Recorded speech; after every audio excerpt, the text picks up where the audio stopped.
قیامت کا دن ہوگا، نفسی نفسی سب پکار رہے ہوں گے، سورج سوا نیزے پر آ کے چمکتا ہوگا، زمین تانبے کی ہو چکی ہوگی، ماں بیٹے سے بھاگے گی۔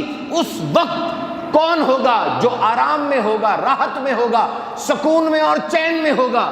وہ جتنا جو حضور کے قریب ہوگا اتنا ہی سکون اور چین میں ہوگا۔ اور کون ہوگا حضور کے قریب؟ وہ خوش نصیب جو زندگی میں آپ پر درود و سلام پڑھتا ہوگا۔ کیا آپ کو پتا ہے کہ حضور کی بارگاہ میں درود و سلام کتنے انداز سے پیش ہوتا ہے؟ میں ایک دفعہ پڑھتا ہوں، صلی اللہ تعالی علی محمد، ایک دفعہ پڑھا میں نے درود پاک۔ کس کس انداز سے حضور پر یہ پیش کیا گیا، بارگاہ رسالت میں پیش ہوا؟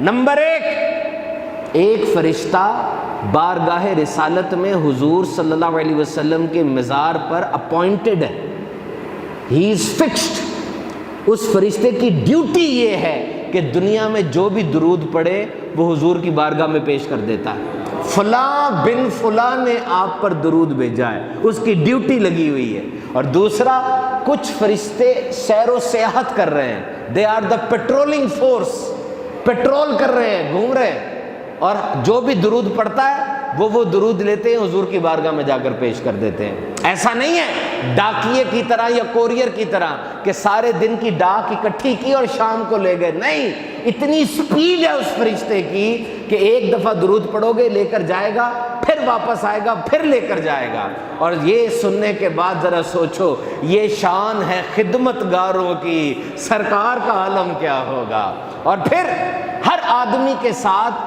دو فرشتے تو آپ نے سنے ہیں نا، یہ 2 کی روایت ہے، 5 کی بھی روایت ہے، 60 کی بھی روایت ہے۔ ایک بندے کے ساتھ 60 فرشتے بھی ہوتے ہیں، ناک پر ہے، منہ پر ہے، ناک میں کوئی خطرناک چیز جانے سے روکتا ہے۔ 5 کی روایت بھی ہے، ایک بندے کے ساتھ 5 فرشتے ہیں۔ الٹے ہاتھ والا جو ہے، بائیں ہاتھ والا، وہ تو برائیاں لکھ رہا ہے، سیدھے ہاتھ والا نیکیاں لکھ رہے ہیں۔ ایک فرشتہ سینے کے سامنے ہوتا ہے جو کہ انسان کو نیکی پر ابھارتا ہے، نیکی کی تلقین کرتا ہے۔ ایک پشت پر ہوتا ہے، پیٹھ کی طرف، جو کہ برائی سے روکتا ہے۔ ایک پیشانی کے سامنے ہوتا ہے فرشتہ، یہ پیشانی کے سامنے والا جب ہم درود پڑھتے ہیں حضور کی بارگاہ میں درود پیش کرتا ہے، حضور پر اعمال پیش ہوتے ہیں تو وہ جو مزار پر فرشتہ ہے وہ بھی درود پیش کر رہا ہے، جو سیر و سیاحت کر رہے ہیں وہ بھی درود پیش کر رہے ہیں، یہ پیشانی والا بھی درود پیش کر رہا ہے۔ کتنی بڑی سعادت کی بات ہے۔ آؤ جھوم کر ایک دفعہ سرکار پہ درود بھیج لیتے ہیں، صلو علی الحبیب صلی اللہ تعالی علی محمد۔ تو کیسی بات ہے، حضور درود خود بھی سنتے ہیں اور فرشتہ بھی پیش کر رہا ہے۔ کیوں؟ یہ درود پڑھنے والے کی حوصلہ افزائی ہے کہ تیرا درود فرشتے کی زبان سے حضور کی بارگاہ میں پیش ہو رہا ہے۔ تو جب حضور خود سنتے ہیں تو یہ فرشتہ کیوں پیش کرتا ہے؟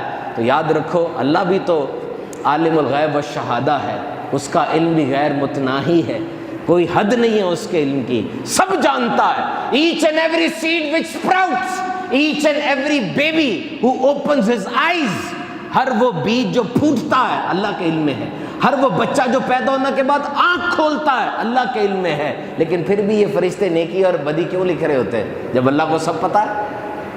تو بس حکیم کی حکمت پہ نہیں جاتے، اتنی تحقیقیں نہیں کرتے، چپ کر کے باادب درود و سلام پڑھتے چلے جاتے ہیں۔ اب میں آخر میں آپ کو صرف یہ بتاتا چلوں کہ درود و سلام پڑھنا یہ بہت بڑی عبادت ہے۔